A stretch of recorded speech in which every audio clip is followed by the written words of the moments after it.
എല്ലാവർക്കും നമസ്കാരം. നമ്മുടെ ഗ്ലോറിയസ് ഗോസ്പലിന് പുതിയ ശത്രുക്കൾ എല്ലാ ദിവസവും പുതിയ പുതിയ ശത്രുക്കൾ രംഗപ്രവേശം ചെയ്തുകൊണ്ടിരിക്കുകയാണ്. ഇത് യഹോവയുടെ സ്പിരിറ്റാണ്. ഇന്ന് ഫിസിക്കലി കൊന്നുകളയാൻ അല്പം ബുദ്ധിമുട്ടുള്ളത് കൊണ്ട് അവരതിനും സാധിക്കുമെങ്കിൽ ചെയ്യും. ഒരുവന്റെ ശബ്ദം പുറത്ത് കേൾക്കരുത്, ഒരുവന്റെ അഭിപ്രായം പുറത്താരും അറിയരുത് എന്ന് തീരുമാനിക്കുക. അത് നടപ്പിലാക്കാൻ വേണ്ടി നമുക്ക് അവന്റെ ചാനൽ പൂട്ടിക്കാം. അപ്പൊ നമ്മൾ ഈ ചാനലിൽ പറയുന്നതിന് ഈ പെന്തക്കോസ്തുകാർക്കും യഹോവ സാക്ഷിക്കാർക്കും ഉത്തരമില്ല. അതുകൊണ്ടാണ് ഏക പോംവഴി എന്ന് പറഞ്ഞത്. കാരണം അവർക്ക് മനസ്സിലായി ഇതിനെ ആശയം കൊണ്ട് നേരിടുക അസാധ്യമാണ്.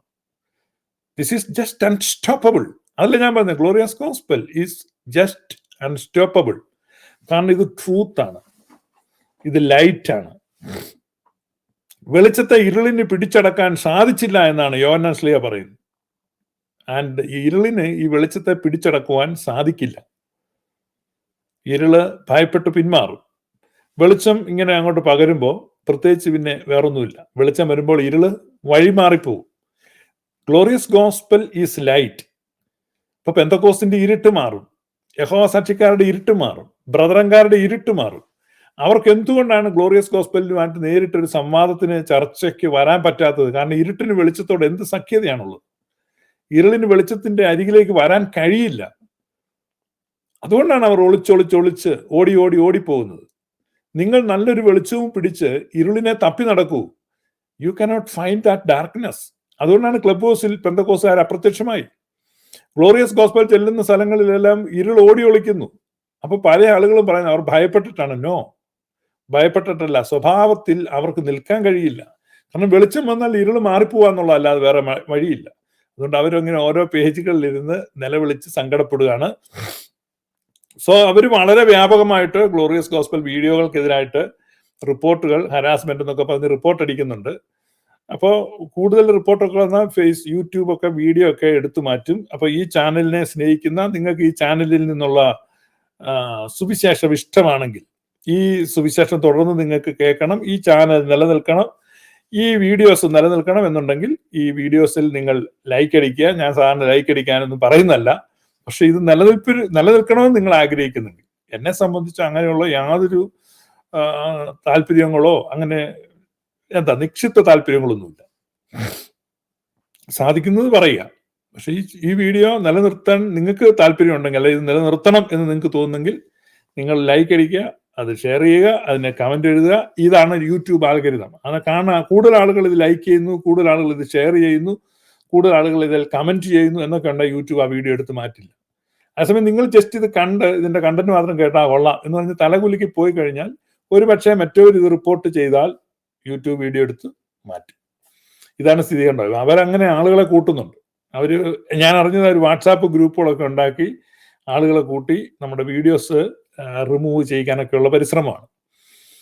ഇത് തികഞ്ഞ പരാജിതന്മാരുടെ ഒരു ഇതാണ് 4 വർഷം മുമ്പ് ഡൊണാൾഡ് ട്രംപ് അമേരിക്കൻ പ്രസിഡന്റ് ആയിരുന്നു. അദ്ദേഹം പ്രസിഡൻസിയിൽ നിന്ന് താഴെ ഇറങ്ങിക്കഴിഞ്ഞപ്പോൾ അദ്ദേഹത്തിനെതിരെ ഇനി ഇവന്റെ ശബ്ദം ആരും കേൾക്കരുത് എന്ന് അമേരിക്കയിൽ ചിലരങ്ങ് തീരുമാനിക്കണം. ഡെമോക്രാറ്റുകൾ എന്ന് പറയുന്ന ഈ അമേരിക്കയിലെ ഒരു ഇടതുപക്ഷം എന്ന് പറഞ്ഞാൽ ഏകാധിപത്യ സ്വഭാവമാണ്. ജനാധിപത്യത്തിനോ മതേതരത്വത്തിനോ മാനവികതയ്ക്കോ മനുഷ്യ സ്വാതന്ത്ര്യത്തിനോ പുല്ലുവിലയാണുള്ളത്.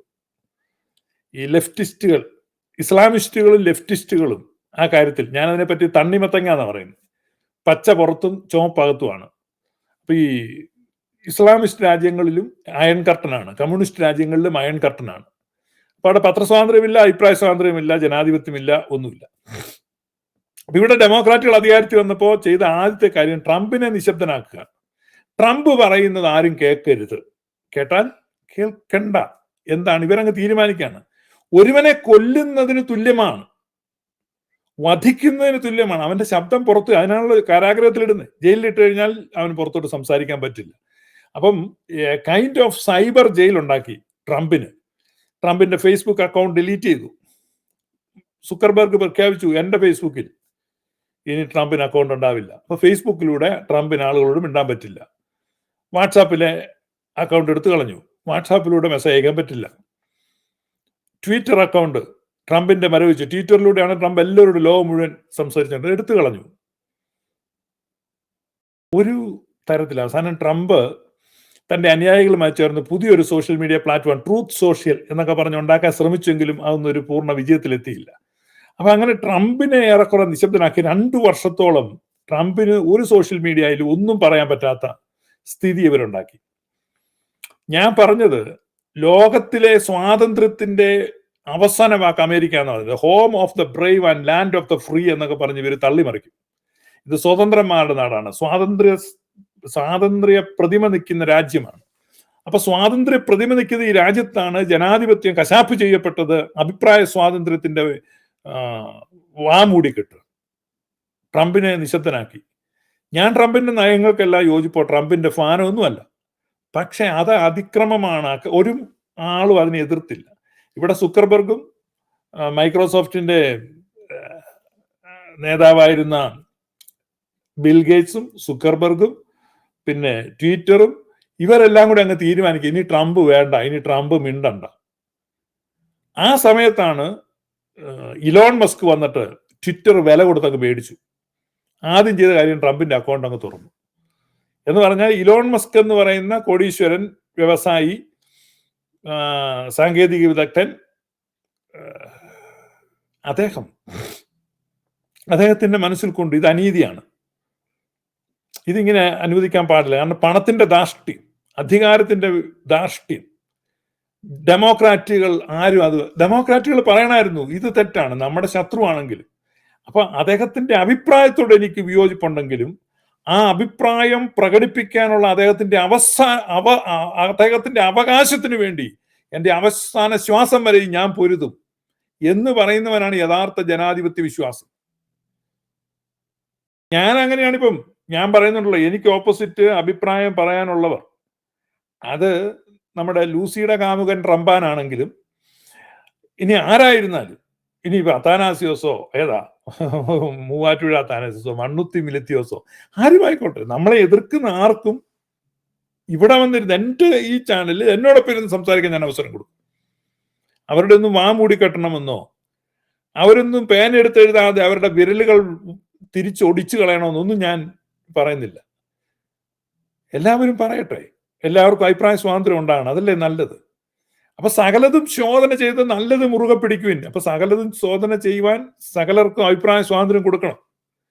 അപ്പം ഇവനെ മിണ്ടാൻ ഇനി അനുവദിക്കരുത്, ഇവന്റെ വീഡിയോ ആരും കാണരുത്, കേൾക്കരുത്. ഞാൻ അങ്ങനെയല്ല. ഗ്ലോറിയസ് ഗോസ്പൽ ഫോളോ ചെയ്യുന്ന ആളുകളോടെല്ലാം ഞാൻ എൻകറേജ് ചെയ്യുന്നത്, നിങ്ങളെല്ലാം കേൾക്കൂ, എല്ലായിടത്തും പോകും. എന്നിട്ട് എന്നെ ഫോളോ ചെയ്യുന്ന എല്ലാവർക്കും എത്രയോ ആളുകൾ ഈ ഗ്രൂപ്പുകളിലൊക്കെ വരുന്നുണ്ട്. ഞാൻ ഒരിക്കൽ പോലും ഇപ്പൊ ക്ലബ് ഹൗസ് ഞാൻ റൂം ഇടുമ്പോൾ പെന്തക്കോസ്തുകാർ മെനക്കെട്ടിരുന്ന് ആ റൂമിൽ പോരുത്, ഗ്ലോറിയസിന്റെ റൂമിൽ പോരുന്നു. പക്ഷെ ഞാൻ ഗ്ലോറിയസിന്റെ റൂമിൽ വരുന്ന ഒരാളോടും ഞാൻ അവിടെ ഇന്ന് വരെ ആ റൂമിൽ പോരുത്, ഈ റൂമിൽ പോരുത്, ഇന്നയാളുടെ കേൾക്കരുത്. നിങ്ങൾ എല്ലാവരുടെയും കേൾക്കൂ, എല്ലായിടത്തും പോകൂ. എനിക്കൊരു കാര്യം ഉറപ്പുണ്ട്, ഗ്ലോറിയസ് ഗോസ്പൽ കേൾക്കുന്ന ഒരു വ്യക്തി എവിടെ എന്ത് കേൾക്കാൻ പോയാലും അതുവഴി ഇതുവഴിയൊക്കെ കേട്ട് കറങ്ങി ഇവിടെ തിരിച്ചു വരുമെന്ന് എനിക്ക് ഉറപ്പുണ്ട്. കാരണം ഇവിടെ കേൾക്കുന്ന അത്രയും തെളിമയുള്ള സത്യം വേറെ നിങ്ങൾക്ക് കേൾക്കാൻ പറ്റില്ല. ഇവിടെ കേൾക്കുന്ന പോലെ ബൈബിൾ ക്ലാരിറ്റിയോടെ യുക്തിഭദ്രമായിട്ട് കേൾക്കുവാൻ നിങ്ങൾക്ക് ഒരിടത്ത് സാധിക്കില്ല. And I am sure about it. സൂര്യന് കീഴ് ഒരിടത്തും ഇത്രയും ക്ലാരിറ്റിയിൽ ബൈബിൾ പറയില്ല, എനിക്ക് ഉറപ്പുണ്ട്. അതുകൊണ്ട് എന്നെ സംബന്ധിച്ച് ഒരു ഇൻസെക്യൂരിറ്റിയുമില്ല, ഇൻസെക്യൂരിറ്റി ഫീലിംഗ് ഇല്ല. ഇത് ട്രൂത്താണ് പറഞ്ഞുകൊണ്ടിരിക്കുന്നത്. ഞാൻ പറഞ്ഞ ലൈറ്റാണ്. ഇരുളിന്റെ സന്തതികൾക്ക് ഭയമാണ്. അവർ പറയുകയാണ് നമുക്കിതെങ്ങനെ പൂട്ടിക്കണം, നമുക്കിത് അടച്ചു പൂട്ടിക്കണം, ഇങ്ങനെയൊക്കെയുള്ള ചിന്തിക്കുന്നു. അപ്പൊ ഈ ട്രംപിനെ നിശബ്ദനാക്കാൻ ശ്രമിച്ചതുപോലെ, പക്ഷെ സാധിച്ചില്ല. കുഴിച്ചിടാൻ അവർ ശ്രമിച്ച സത്യം ശക്തിയോടെ പുറത്തു വന്നു. ഇപ്പൊ ഇവര് ശ്രമിക്കുന്നത്, ഞാൻ പറഞ്ഞു, ഇതെല്ലാം ഈ യഹോവയുടെ മൈൻഡ് സെറ്റാണ്. യഹോവ എങ്ങനെയാണ് ഒന്ന് പറഞ്ഞ് രണ്ടാമതിന് ആളുകളെ കൊന്നുകളയുക, ഇല്ലാതാക്കുക. ഇപ്പൊ യഹോവയാണ് അവരിൽ വാഴുന്നത്. യഹോവയല്ല അവരിൽ വാഴുന്നതെങ്കിൽ ബൈഡൻ പറയണമായിരുന്നു. ബൈഡൻ എന്ന് പറയുന്നത് വന്യവയോധികനാണ്. വന്യവയോധികനല്ല, ഒരു വയോധികനാണ്. അദ്ദേഹം പറയണമായിരുന്നു, എടാ പിള്ളേർ ഇത് ചെയ്യുന്നത് ശരിയല്ല. അയാൾ നമ്മുടെ എതിരാളിയായിരിക്കും, അയാൾ പറയട്ടെ, ലെറ്റ് ഹിം സ്പീക്ക്. അദ്ദേഹത്തിന്റെ സംസാരിക്കാനുള്ള അവകാശത്തെ നിങ്ങൾ നിഷേധിക്കുകയാണെങ്കിൽ ഞാൻ എൻ്റെ പ്രസിഡൻസി രാജിവെക്കുക എന്ന് പറയണമായിരുന്നു. അങ്ങനെയാണെങ്കിൽ ലോക ചരിത്രത്തിന്റെ നെറുകയിൽ തങ്കലിപികൾ കൊണ്ട് ഈ ബൈഡന്റെ പേര് എഴുതിയാനെ. ബൈഡനും ഉള്ളിൽ ചിരിച്ചു, അല്ലെങ്കിൽ അവനൊരു ശല്യക്കാരനാ, അവൻ ഒതുങ്ങുന്ന നല്ലതാ. ഭീരു, ഉത്തരമില്ലാത്ത ഭീരു, മറുപടി പറയാൻ ത്രാണിയില്ലാത്ത കീടങ്ങൾ, ഇവരാണ് ഇങ്ങനെ ചെയ്യുന്നത്. നിങ്ങൾക്ക് പറയൂ, ഞാനിവിടെ ഇരുന്നിട്ട് നല്ല പച്ചയ്ക്ക് പറയല്ലേ. ഇരുളിന്റെ ശക്തികൾ പന്തവുമായിട്ട് രാത്രി അറസ്റ്റ് ചെയ്യാൻ വന്നിരിക്കുന്നു. യേശു ചോദിച്ചു, പകലല്ലേടാ ഞാൻ നിന്റെ ദൈവാലയത്തിൽ നിന്ന് പ്രസംഗിച്ച്, നിനക്ക് അപ്പം ഒന്നും പറയാനില്ലായിരുന്നു? പിൻവാതിലിലൂടെ പ്രവർത്തിക്കുക, പുറകിൽ നിന്ന് കുത്തുക, ഇതൊക്കെയാണ് ഇവർക്ക് ഇത്ര അറിയാവുള്ളൂ. അപ്പൊ ഇവിടെ ഈ ഫേസ്ബുക്കിൽ പോസ്റ്റ് ഇടുന്ന ഈ മോൻസി എന്ന് പറയുന്നത്, എനിക്ക് അദ്ദേഹത്തെ അറിയത്തില്ല, ഫേസ്ബുക്കിൽ കാണുന്ന ഒരാളാണ്. കുരുവിള കുളഞ്ഞിക്കൊമ്പലിന്റെ ഒരു അസിസ്റ്റന്റ് ഒക്കെ ആയിട്ട് വർക്ക് ചെയ്യുന്ന ആളാണ്. അപ്പൊ ഇവരെയൊക്കെ സംബന്ധിച്ച് കുരുവിള ചർച്ചയ്ക്ക് വന്നിട്ട് നിലവിളിച്ചുകൊണ്ട് പോകുന്ന കണ്ടല്ലേ. അപ്പൊ ഇവരെ സംബന്ധിച്ച് അവര് തന്നെ എഴുതുന്നുണ്ട്, ഇതിനെതിരെ പറഞ്ഞ് നമുക്ക് നിൽക്കാൻ പറ്റില്ല, ആശയപരമായിട്ട് നേരിടുവാൻ കഴിയില്ല, അതുകൊണ്ട് നമുക്ക് എന്ത് ചെയ്യാം, ഫിസിക്കലായിട്ട് നേരിടാം. ഇപ്പം ഫിസിക്കലായിട്ട് നേരിടുന്നതിന് കൊല്ലുന്നതിന് തുല്യമാണ് ഒരാളുടെ അഭിപ്രായ സ്വാതന്ത്ര്യം ഇല്ലാതാക്കുക, അയാളുടെ വീഡിയോ എടുത്ത് കളയണം എന്ന് പറയും. ഇപ്പൊ എന്റെ വീഡിയോ ഡിലീറ്റ് ചെയ്യണം എന്ന് ഇവൻ ചിന്തിക്കുന്നിടത്ത് ഇവൻ തോറ്റു എന്നത് സമ്മതിക്കാൻ. പെന്തക്കോസ്ത് വിഭാഗം മുഴുവൻ പരാജയപ്പെട്ടു, പ്രൊട്ടസ്റ്റന്റ് ലോകം മുഴുവൻ തകർന്നടിഞ്ഞ ഒരു ഗ്ലോറിയസിന്റെ മുമ്പിൽ അവർക്ക് ഉത്തരം പറയാനില്ല. നമ്മൾ കൃത്യമായ ബൈബിൾ വ്യാഖ്യാനമാണ് നൽകുന്നത്. ഇത് ആമുഖമായിട്ട് ഞാൻ പറഞ്ഞത്. ഇനി മറ്റൊരു വിഷയം, ആമുഖങ്ങൾ ഇന്ന് കൂടിക്കൂടി വരും, വിഷയത്തിലേക്ക് വരുന്നേ ഉള്ളൂ. മറ്റൊരു വിഷയം ഞാൻ കഴിഞ്ഞ ദിവസം പറഞ്ഞ സുറിയാനി സഭയുടെ പൂർവീക പാരമ്പര്യത്തിലുള്ള ഒരു ശ്രേഷ്ഠമായ ശുശ്രൂഷ, അപൂർവമായ ശുശ്രൂഷയുണ്ട്. അതിനെ കന്തീല ശുശ്രൂഷ എന്നാ പറയുന്നത്. എന്താണ് ഈ കന്തീല എന്ന് വെച്ചാൽ വൈദികർക്ക് കൊടുക്കുന്ന തൈലാഭിഷേകമാണ്. തൈലാഭിഷേകം എന്ന് പറഞ്ഞാൽ ഞാൻ അന്ന് പറഞ്ഞായിരുന്നു, ഇത് രോഗശാന്തിക്കുള്ള ഒരു ശുശ്രൂഷയാണ്. അത് മരണസമയത്ത് കൊടുക്കുന്നു എന്നുള്ളത്, ഒടുക്കത്തിലത് ഉപ്രിശുമ എന്നൊക്കെ ഈ കത്തോലിക്കർ പറഞ്ഞതിനെ അന്ത്യകൂദാശ എന്നൊക്കെ പറയും. അങ്ങനെ ഒരു കൂദാശയല്ല. ഒരാൾ രോഗിയായിട്ടിരിക്കുമ്പോൾ അയാളുടെ മാനസികവും ശാരീരികവും ആത്മീകവുമായ സൗഖ്യത്തിന് വേണ്ടി സഭ നിശ്ചയിച്ചിരിക്കുന്ന ഒരു ശുശ്രൂഷയാണ്. അപ്പൊ സാധാരണ നിങ്ങൾ രോഗികൾക്ക് അച്ഛന്മാരെ കൊണ്ട് തൈലാഭിഷേകം കൊടുക്കുന്നത് വളരെ ഷോർട്ടായിട്ടുള്ള ഒരു തൈലാഭിഷേക ശുശ്രൂഷയാണ്. എന്നാൽ വൈദികർക്ക് കൊടുക്കുന്ന ഈ കന്തീല ശുശ്രൂഷ വളരെ ദീർഘമായ 5 ഘട്ടങ്ങളിലായിട്ട് പൂർത്തീകരിക്കപ്പെടുന്ന 5 ഘട്ടങ്ങളായിട്ടാണ് ഈ കന്തീൽ 5 തിരികൾ ഓരോ പ്രാവശ്യമായിട്ട് കത്തിച്ചൊക്കെ. അത് വളരെ ചടങ്ങുകളുള്ളതാണ്. അതുകൊണ്ടാണ് ഇതിനെ കന്തീല എന്ന് വിളിക്കുന്നത് തന്നെ. അപ്പൊ ഈ കന്തീല ശുശ്രൂഷ ഏകദേശം 2.5 മണിക്കൂറോളം ദൈർഘ്യമുള്ള ഒരു ശുശ്രൂഷയാണ്.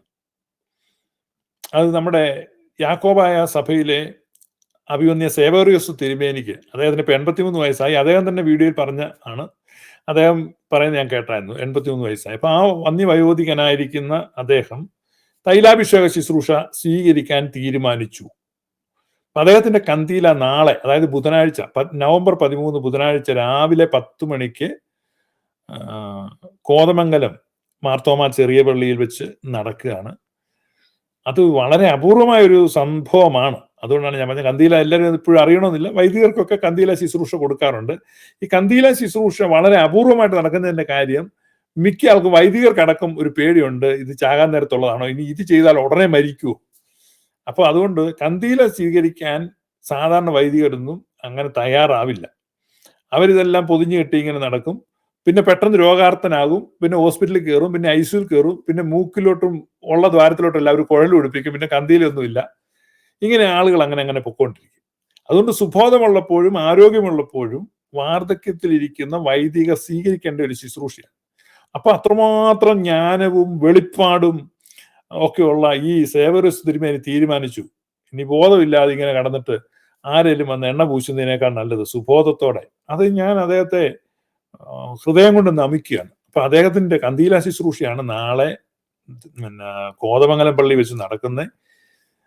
യാക്കോബായ സഭയിലെ എല്ലാ മേൽപ്പെട്ടക്കാരും അതിൽ പങ്കെടുക്കും. എല്ലാ മേൽപ്പെട്ടക്കാരും, ധാരാളം വൈദികര്, അദ്ദേഹം പട്ടം കൊടുത്ത വൈദികരെല്ലാം അതിൽ മസ്റ്റായിട്ട് പങ്കെടുക്കേണ്ടതാണ്. അതാണ് ഒരു പാരമ്പര്യം. പിന്നെ അദ്ദേഹം ശുശ്രൂഷകളിൽ വിവാഹം ആശീർവദിച്ചവർ അങ്ങനെയൊക്കെയുള്ള ആളുകൾ ചെല്ലുന്ന നല്ല അനുഗ്രഹമായിരിക്കും. പക്ഷെ ഇതിനേക്കാളൊക്കെ ഏറ്റവും വലിയ അനുഗ്രഹം ഈ കന്തീല ശുശ്രൂഷയിൽ പങ്കെടുക്കുന്ന ഈ സേവേറിയോസ് തിരുമേനിയുടെ ആത്മാവിന്റെയും മനസ്സിന്റെയും ശരീരത്തിന്റെയും ഒക്കെ സൗഖ്യത്തിന്റെയും റിസ്റ്റോറേഷന് വേണ്ടിയൊക്കെയുള്ള പ്രാർത്ഥനകളാണ് അവിടെ നടക്കുന്നത്. അദ്ദേഹത്തെ തൈലം പൂശും. എന്നാൽ ഈ ശുശ്രൂഷ മറ്റ് ശുശ്രൂഷകളിൽ നിന്ന് വ്യത്യസ്തമാണ്. ഇത് റെസിപ്പിയന്റ് അല്ലെങ്കിൽ beneficiary of the whole session ഇദ്ദേഹം മാത്രമല്ല. അവിടെ വരുന്ന മേൽപ്പെട്ടക്കാർക്കും ഈ തൈലം പൂശും, വൈദികർക്കും ഈ തൈലം പൂശും. തുടർന്ന് അവിടെ പങ്കെടുക്കുന്ന മുഴുവൻ ആളുകൾക്കും ഈ സൈത്ത് പൂശും. എന്ന് പറഞ്ഞാൽ മുഴുവൻ ആളുകൾക്കും, ഈ ശുശ്രൂഷയിൽ പങ്കെടുക്കുന്ന മുഴുവൻ ആളുകൾക്കും ഈ കന്തീല ശുശ്രൂഷ കൊടുക്കുന്ന ഈ സേവേറിയോസ് തിരുമേനിയുടെ സെയിം ബെനിഫിറ്റ് ആണ്. കാരണം ആ പ്രാർത്ഥനകളും ആ തൈലം പൂശലും നിങ്ങൾക്കും ഉണ്ട്. അപ്പൊ അതുകൊണ്ട് ഒരു തിരുമേനിക്ക് കന്തീല കൊടുക്കുന്നു, അപ്പൊ അതിൽ പോയി പങ്കെടുക്കുക എന്ന് പറഞ്ഞാൽ തിരുമേനിയുടെ കന്തീല ശുശ്രൂഷ കാണാനല്ല പോകുന്നത്, നിങ്ങൾക്കും ഒരു കന്തീല കിട്ടുകയാണ്. നിങ്ങളുടെയും ആത്മാവിന്റെയും മനസ്സിന്റെയും ശരീരത്തിന്റെയും സൗഖ്യത്തിനായി ആ തൈലം നിങ്ങളുടെ മേലും പൂശപ്പെടും. So this is a rare chance, ഒരു അപൂർവ അവസരമാണ്. അതുകൊണ്ട് എന്ത് തിരക്കുകളുണ്ടെങ്കിലും നാളെ രാവിലെ 10 മണിക്ക് കോതമംഗലം പള്ളിയിൽ പോയി നാട്ടിലുള്ളവർ ആ കന്തീല ശുശ്രൂഷയിൽ പങ്കെടുത്താൽ അത് നിങ്ങൾക്കും വലിയൊരു ബ്ലെസ്സിങ് ആയിരിക്കും. എന്നെയൊക്കെ സംബന്ധിച്ച് വളരെ പ്രായോഗികമായ ബുദ്ധിമുട്ടുണ്ടല്ലേ, ഞാൻ നിശ്ചയമായിട്ടും പോയതിന്. നിങ്ങൾ പോകാൻ സാധിക്കുന്നവരൊക്കെ പോവുക. അത് എല്ലാ വിശുദ്ധന്മാരുടെയും എല്ലാ ശുദ്ധിമതികളുടെയും വലിയ സാന്നിധ്യം, മലാഖമാരുടെയൊക്കെ സാന്നിധ്യമുള്ള ശുശ്രൂഷയാണ് ഈ കന്തീല ശുശ്രൂഷ എന്ന് പറയുന്നത്. നിങ്ങൾക്ക് അത് അനുഭവിക്കാൻ പറ്റും. അതായത് നിങ്ങൾക്ക് സെൻസ് ചെയ്യാൻ പറ്റും. അത്ര ആത്മമണ്ഡലം ത്രസിക്കുന്ന നിമിഷങ്ങളാണ്. നാളെ കോതമംഗലം പള്ളി 10 മുതൽ 1 മണി വരെ 3 മണിക്കൂർ സമയം ആത്മമണ്ഡലം ത്രസിക്കുന്ന സമയമാണ്.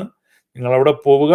അവിടെ നിന്ന് ഈ പട്ടക്കാരൻ മാണിക്യങ്ങളെ വിതറുന്നു എന്ന് പറഞ്ഞാൽ ശരിയായ വിധത്തിലുള്ള മാണിക്യങ്ങൾ വിതറപ്പെടും. അവിടെ നിങ്ങൾ പോയി പങ്കെടുക്കാൻ ശ്രമിക്കുക. അത് ഒരു ആമുഖമായിരുന്നു. അപ്പൊ നമ്മൾ ഇന്ന് ദീർഘമായ 2 ആമുഖങ്ങൾ പറയേണ്ടി വന്നു, അതിൽ ക്ഷമിക്കുക. അപ്പൊ നമ്മൾ ഈ ഇസ്രായേലിന്റെ മഹാപാപ പരിഹാര ദിനം എന്ന ഒരു വിഷയം ഇന്നലെ സംസാരിച്ചായിരുന്നു. ഞാൻ ഈ വിഷയങ്ങളൊക്കെ ഇങ്ങനെ ചുമ്മാ ഇങ്ങനെ കാഷ്വൽ ആയിട്ട് പറഞ്ഞു പോകുന്നു, പക്ഷെ ദാറ്റ് ഈസ് വെരി ഇമ്പോർട്ടൻറ്റ്. പക്ഷെ നിങ്ങൾ ഓർക്കുക, അത് വളരെ കുറച്ച് ആളുകളെ ആ വീഡിയോ കണ്ടിട്ടുള്ളൂ. കാരണം ആ വീഡിയോ കണ്ടവരെല്ലാം സ്വാർത്ഥരാണ്. അതെന്നെ ദുഃഖിപ്പിക്കുന്നു. കാരണം നിങ്ങളെല്ലാം ആ വീഡിയോ കണ്ടു, എത്രയോ നല്ല ഒരു റെവലേഷൻ അതിനകത്തുണ്ട്. അപ്പം നിങ്ങളുടെ പ്രിയപ്പെട്ടവർക്ക് അത് കാണണം, അവരോട് ഇത് കാണട്ടെ നിങ്ങൾ വിചാരിച്ചില്ല. കൊള്ളാം, അവൻ അറിയണ്ട എന്ന് വിചാരിച്ച് നിങ്ങൾ സ്വാർത്ഥരായിട്ടിരിക്കുന്നു.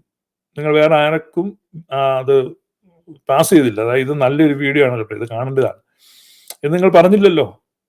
നിങ്ങൾ കൈൻഡ് ഓഫ് സെൽഫിഷ് ആണ്. യഹോവ ബാധിച്ചോ എന്നെനിക്ക് സംശയമുണ്ട്. കാരണം യഹോവ നിങ്ങളെ ബാധിക്കുന്നുണ്ട്, അതാണ് നിങ്ങൾ സ്വാർത്ഥരായി മാറുന്നത്. യഹോവ ബാധിക്കുന്നില്ലെങ്കിൽ നിങ്ങളത് ഷെയർ ചെയ്യാൻ ആരംഭിക്കും. അത് ആളുകൾക്ക് ഷെയർ ചെയ്തുകൂടെ, ആളെല്ലാം കേൾക്കട്ടെ. സത്യം നിങ്ങൾ അറിയുകയും സത്യം നിങ്ങളെ സ്വതന്ത്രരാക്കുകയും. Let my people be free. ദൈവത്തിന്റെ ആഗ്രഹം അതല്ലേ, ജനം സ്വതന്ത്രരാകട്ടെ, ജനം സന്തോഷമുള്ളവരാകട്ടെ. അപ്പൊ സ്വാതന്ത്ര്യം, ഞാൻ എപ്പോഴും പറയും, ഗോസ്പലിന്റെ ഈ പെർസ്യൂട്ട്സ് എന്താണത്, ഒബ്ജക്റ്റീവ്സ്. ഒന്ന് സ്വാതന്ത്ര്യമാണ്. അവൻ ബന്ധിതരെ മോചിപ്പിക്കാൻ വന്നു. He came to set captives free. 2, സകല ജാതികൾക്കുമുള്ള ഒരു സന്തോഷം നിങ്ങളോട് അറിയിക്കുന്നു. അപ്പൊ 1 സ്വാതന്ത്ര്യം, 2 സന്തോഷം, 3 സന്മനസ്സുള്ളവർക്ക് സമാധാനം, 4 ദൈവം ലോകത്തെ അത്രമാത്രം സ്നേഹിച്ചു. അപ്പൊ സ്നേഹം, സന്തോഷം, സമാധാനം, സ്വാതന്ത്ര്യം. കണ്ടോ, 4 തൂണുകളാണ്. ജനം സ്വതന്ത്രരാകട്ടെ, ജനം ദൈവസ്നേഹം അനുഭവിക്കട്ടെ, ജനം ഈ സമാധാനം അനുഭവിക്കട്ടെ. അപ്പൊ അതുകൊണ്ട് നിങ്ങൾ ആ വീഡിയോ ആളുകൾക്ക് ഷെയർ ചെയ്യുക, അവരും അറിയട്ടെ, അവരും സന്തോഷിക്കട്ടെ. അപ്പൊ നമ്മൾ ഇസ്രായേലിനെ സംബന്ധിച്ച്, ഇസ്രായേലിന് 2 കർത്താക്കന്മാരുണ്ടായിരുന്നു. ഏൽ ഷദായ്, പുരാതനനായ ദൈവം, പിതാക്കന്മാരുടെ ദൈവം. അപ്പൊ പിതാക്കന്മാരുടെ ദൈവം, പുരാതന ദൈവം ഇസ്രായേലിനെ വഴി നടത്തിക്കൊണ്ട് പോന്നിരുന്നു. എന്നാൽ മോശയുടെ ദൗർഭാഗ്യകരമായ മിദ്യാന്യ ബന്ധത്തിലൂടെ മിദ്യാന്യ ദേവനായ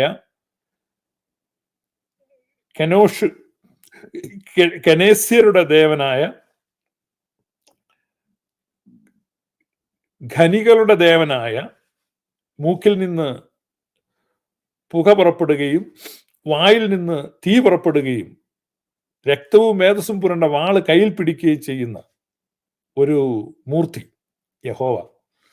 ബൈബിളിൽ തന്നെ അങ്ങനെ പറയുന്നുണ്ട്. അവൻ്റെ മൂക്കിൽ നിന്ന് പുക പൊങ്ങുന്നു, അവൻ്റെ വായിൽ നിന്ന് തീ പുറപ്പെടുന്നു, അവൻ്റെ കയ്യിലെ വാളിൽ രക്തവും മേധസ്സും നിറഞ്ഞിരിക്കുന്നു. നിങ്ങൾ വരച്ചു നോക്കുക, ഭാവനയിൽ വരയ്ക്കുക. നിങ്ങൾ സേവിക്കുന്ന ഒരു ദുർമൂർത്തിയാണ്, കിരാതമൂർത്തിയാണ്, സംഹാരമൂർത്തിയാണ്. ആ സംഹാരമൂർത്തി ഇസ്രായേലിന്റെ സാരഥ്യത്തിലേക്ക് വരികയാണ്. ഇസ്രായേലിന്റെ കർത്തൃത്വത്തിൽ അവരുടെ പുരാതനനായ ദൈവം, അല്ലെങ്കിൽ അവരുടെ പിതാക്കന്മാരുടെ ദൈവം എൽ ഷദായ്, അവരുടെ ദൈവം ഉണ്ടായിരുന്നു. ആ ഒപ്പം യഹോവയെ കൂടെ അക്കോമഡേറ്റ് ചെയ്യേണ്ടി വന്നു. ഈ അക്കോമഡേറ്റ് ചെയ്ത് കഴിഞ്ഞ് ഉണ്ടായിട്ടുള്ള കോൺഫ്ലിക്ട്സ്, അതിന്റെ ക്ലാഷാണ് നമ്മൾ ഇസ്രായേലിന്റെ ചരിത്രത്തിൽ മുഴുവൻ കാണുന്നത്. അതുകൊണ്ട് ഇസ്രായേലിൽ എലോഹിസ്റ്റുകളും യാഹിസ്റ്റുകളും ഉണ്ടായിരുന്നു എന്ന് പറയും. ഇത് തികച്ചും രണ്ട് പാരമ്പര്യമാണ്. കാരണം യഹോവയ്ക്ക് എപ്പോഴും യുദ്ധമായിരുന്നു. യഹോവ എപ്പോഴും ശാഠ്യം പിടിക്കുമായിരുന്നു. ഒരു കാരണവശാലും അഷേരയുടെ സ്തംഭങ്ങൾ ദേശത്തുണ്ടാക്കരുത്, ഒരു കാരണവശാലും യഹോവയുടെ ബലിപീഠത്തിനരികെ അഷേരയുടെ ബലിപീഠം സ്ഥാപിക്കരുത് എന്ന് യഹോവ പല സ്ഥലത്തും നിഷ്കർഷിക്കുന്നുണ്ട്. എങ്കിലും ജനം അതിനെയൊക്കെ അവഗണിക്കുകയും ഭൂരിപക്ഷം വരുന്ന സാധാരണക്കാരും തങ്ങളുടെ പിതാക്കന്മാരുടെ ദൈവത്തെ അത്യധികമായി സ്നേഹിക്കുകയും ആ പിതാക്കന്മാരുടെ ദൈവം അവരെ വഴി നടത്തുകയും കാലാകാലങ്ങളിൽ അവരെ വിടുവിക്കുകയും ചെയ്തു. മോശ പോലും അവസാനം ഈ മത്സരത്തിൽ മനസ്സുമടുത്തു. അവസാനത്തെ ബ്ലെസ്സിങ്ങിൽ മോശ പറയുന്നുണ്ട്, പുരാതനായ ദൈവം നിന്റെ സങ്കേതം, നിനക്ക് കീഴെ അവന്റെ ശാശ്വത ഭുജങ്ങളുണ്ട്, ഒരിക്കലും പിൻവലിക്കപ്പെടാത്ത സ്നേഹത്തിന്റെ കരങ്ങൾ നിന്റെ കീഴെ ഉണ്ട് എന്ന് മോശ ജനങ്ങൾക്ക് അഷുറൻസ് കൊടുത്തു കഴിഞ്ഞ പിന്നെ മോശ കണ്ടില്ല. മോശ യഹോവ കൊന്നുകളഞ്ഞു. മോശയുടെ ശരീരം ഇസ്രായേൽ മക്കൾക്ക് ലഭിച്ചില്ല. ഒരു നേതാവിനുണ്ടാകുന്ന ഏറ്റവും വലിയ ട്രാജിക് എൻഡാണത്. ശ്രീമാൻ രാജീവ് ഗാന്ധി കൊല്ലപ്പെട്ടപ്പോൾ അദ്ദേഹത്തിന്റെ ശരീരാവശിഷ്ടങ്ങൾ ചെതറിപ്പോവായിരുന്നു. സഞ്ജയ് ഗാന്ധി കൊല്ലപ്പെടുമ്പോൾ അദ്ദേഹത്തിന്റെ ശരീരാവശിഷ്ടങ്ങൾ ചെതറിപ്പോവായിരുന്നു. ഇന്ദിരാഗാന്ധിയുടെ ഉദരബലം രണ്ടും അങ്ങനെ ചെതറിപ്പോവായിരുന്നു. ഇന്ദിരാഗാന്ധിയുടെ ഉദരത്തിൽ തന്നെ 18 വെടിയുണ്ട തുളച്ചു കയറുകയായിരുന്നു. അങ്ങനെ അതുപോലെയാണ് ഒരു ട്രാജിക് എൻഡായിരുന്നു മോശയ്ക്ക്. അദ്ദേഹത്തിന്റെ ബോഡി കിട്ടിയില്ല, വളരെ ദയനീയമായി പോയി. അപ്പൊ അങ്ങനെ പക്ഷെ അദ്ദേഹം അവസാനം പറയുന്നുണ്ട്, പുരാതനായ ദൈവമാണ് നിന്റെ സങ്കേതം, നിന്റെ കീഴെ ശാശ്വത ഭുജങ്ങളുണ്ട്. ശാശ്വത ഭുജം എന്ന് പറഞ്ഞാൽ ഒരിക്കലും പിൻവലിക്കപ്പെടാത്ത, നിന്നെ താങ്ങുന്ന, അല്ലാതെ ഒന്ന് പറഞ്ഞ് രണ്ടാമത്തിന് നിന്നെ കൊല്ലുന്നു. ഇന്നലത്തെ ലൈവിൽ നമ്മൾ കേട്ടല്ലോ, അഹറോന്റെ 2 പുത്രന്മാരെ ചുമ്മാ കൊന്നു കളഞ്ഞു. ചുമ്മാ എന്തിനാ അവരവിടെ വന്നെന്ന് ധൂവം കാണിക്കുമോ?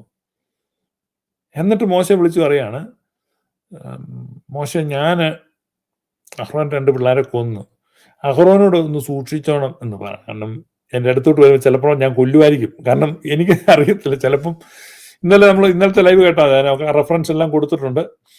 അപ്പൊ ഇന്ന് നമ്മൾ ചിന്തിക്കുന്നത് ശലോമോൻ ദൈവാലയം പണിയുമ്പോൾ ഇസ്രായേലിന്റെ മഹാപാപ പരിഹാര ദിനത്തെ പറ്റിയാണ് ഇന്നലെ നമ്മൾ പറഞ്ഞത്. ഇസ്രായേലിന്റെ മഹാപാപം എന്തായിരുന്നു? എന്താണ് ഇസ്രായേലിന്റെ മഹാപാപം? ഇസ്രായേലിന്റെ മഹാപാപം ഇസ്രായേലിന്റെ കോൺഷ്യസിൽ ഒരു കറയായിട്ടിരിക്കുന്നത് അവരുടെ പുരാതനനായ ദൈവത്തെ, അവരുടെ പിതാക്കന്മാരുടെ ദൈവത്തെ അവർ ഉപേക്ഷിച്ചു.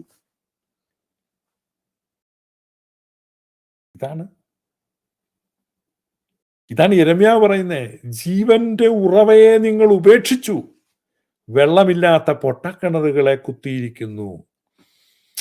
ജീവന്റെ ഉറവയെന്ന് പറഞ്ഞാൽ, ഞാൻ പറഞ്ഞു അഷേരയുടെ പ്രതീകം ഉറവ, പച്ചവൃക്ഷം, അഷേര സ്തംഭങ്ങൾ. നീരുറവ അഷേരയുടെ പ്രതീകമാണ്. അഷേരയെ തന്നെ വിളിക്കുന്ന യാം എന്നാണ്. യാം സമുദ്രമാണ്. സമുദ്രത്തിന്റെ the lady of the sea, Asherah the lady of the sea. അപ്പൊ ലോകത്ത് പല സ്ഥലങ്ങളിലും ഈ സമുദ്രത്തെ അമ്മയായിട്ട്, ഇപ്പൊ നമ്മുടെ നാട്ടിലെ കടലമ്മ എന്ന് വിളിക്കും. ആരാണ് ഈ കടലമ്മ? നിങ്ങളെ ആ കടൽ തീരത്തുള്ള ആളുകളോടെല്ലാം പോയി ചോദിച്ചു കഴിഞ്ഞാൽ ആരും ഉത്തരം പറയത്തില്ല. കാരണം ഹിന്ദു പുരാണത്തിലൊന്നും അങ്ങനെ ഒരു കടലമ്മ ഇരിപ്പില്ല. പക്ഷെ ഈ തീരങ്ങളിലുള്ളവരെല്ലാം പറയുന്നുണ്ട് കടലമ്മ കനിയും, കടലമ്മയുണ്ട്. ഈ കടലമ്മ കോൺസെപ്റ്റ്, ഈ കടലമ്മ എന്ന് പറയുന്നതാണ് അക്ഷേര, അതായത് lady of the sea. Lady of the sea. നാവികർക്കും സമുദ്രയാത്രികർക്കും മുക്കുവർക്കും താങ്ങും തണലും ആശ്രയവും തുണയുമായി ലോകത്തിന്റെ പല സ്ഥലങ്ങളിലും ഈ ഒരു സങ്കല്പമുണ്ട്. അപ്പൊ ഈ കടലിന്റെ അമ്മയാണ്. അതുകൊണ്ടാണ് സമുദ്രത്തിൽ സ്നാനമേറ്റു എന്ന് പൗലൂസിൽ എഴുതിയിരിക്കുന്നത്. 2 സ്നാനമാണ് ഇസ്രായേലിലേക്കുന്നത്.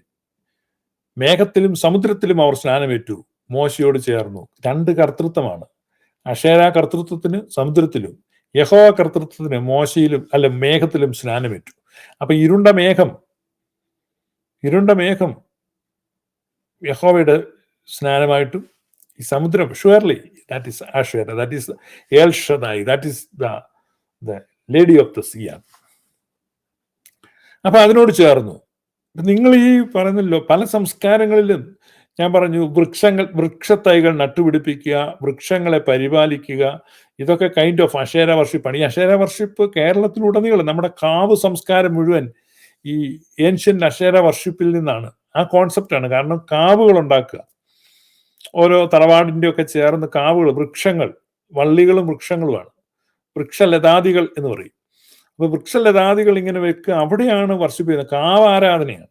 പ്രത്യേകിച്ച് അവിടെ ഒരു ടെമ്പിൾ ഒന്നും ഉണ്ടാക്കി വെക്കുന്നില്ല. ടെമ്പിൾ വർഷിപ്പ് അല്ല അത് നേച്ചറുമായിട്ട് ഇണങ്ങിച്ചേർന്ന്. അപ്പൊ ഇതുപോലെയുള്ള കാവുകൾ, ഇതാണ് ഇസ്രായേലിൽ ഉണ്ടായിരുന്നത്. അതാണ് നിങ്ങൾ ഈ പ്രവചന പുസ്തകങ്ങളെല്ലാം വായിക്കുമ്പോൾ പച്ചമരത്തിന്റെ കീഴിൽ അവർ ധൂപം കാണിച്ചു, പച്ചമരത്തിന്റെ കീഴിൽ അവർ പാനീയ ബലിയെ പകർന്നു, പച്ചമരത്തിന്റെ കീഴിൽ അവർ അശേര കടയുണ്ടാക്കി വെച്ചു.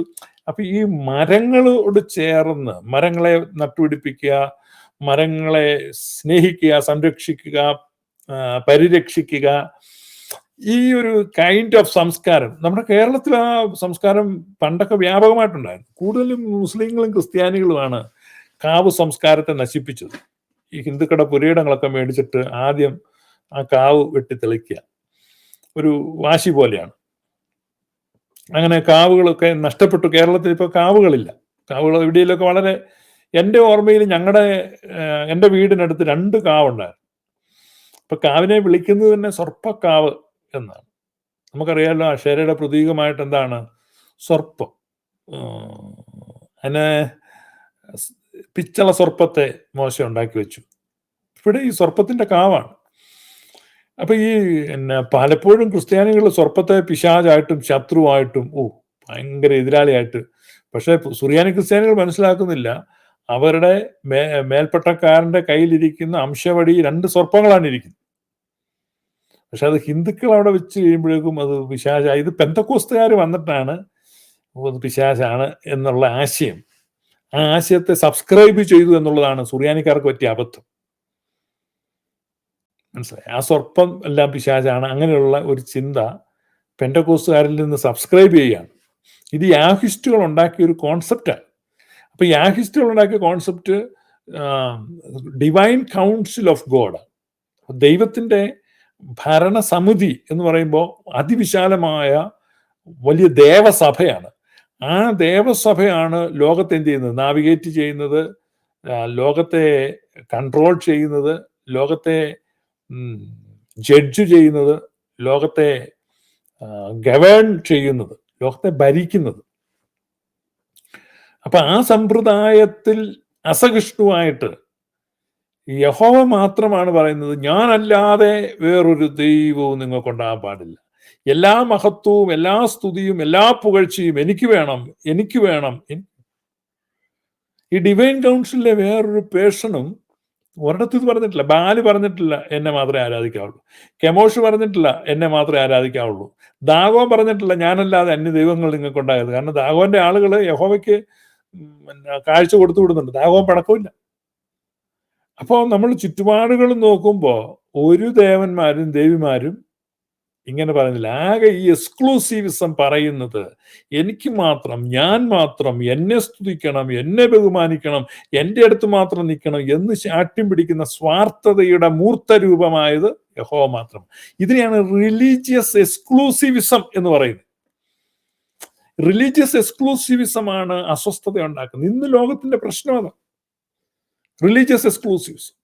മോഡേൺ ലോകത്തിന്റെ പ്രശ്നം എന്താണ്? ഈ റിലീജിയസ് എക്സ്ക്ലൂസീവിസം ഇല്ലായിരുന്നെങ്കിൽ ഇന്നത്തേതിനേക്കാൾ ഒരു 30 വർഷം മുമ്പോട്ട് ലോകം പോയേനെ.